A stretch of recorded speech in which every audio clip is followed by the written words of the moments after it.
que es muy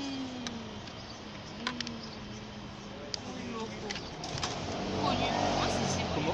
¿Cómo se dice conocido? Conocido. Muy conocido. Bien, tenemos que matizar unas cuantas cosas, porque de lo que dijiste, el periódico no publicó la caricatura de Mahoma, no la publicó antes o sea, un poco antes del atentado.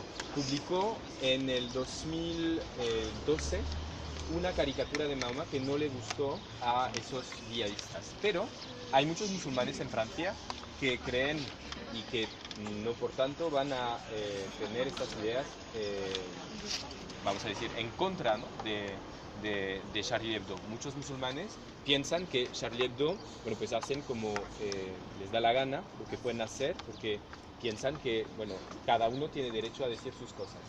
Para vosotros, ¿qué significa la libertad de expresión? ¿Ça veut dire quoi pour vous la liberté d'expression, en général?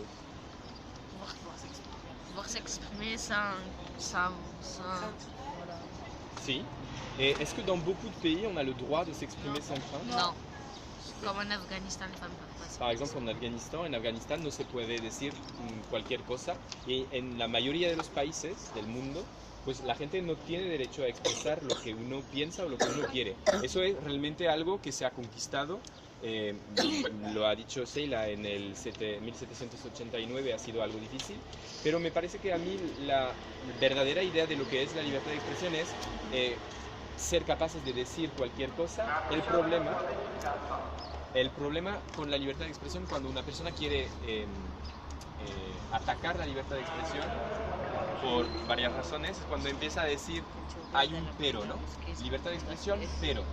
Cuando uno empieza a decir pero, ya empieza el problema, porque forzosamente va a encontrar razones por las cuales se podría ir en contra de esa libertad de expresión.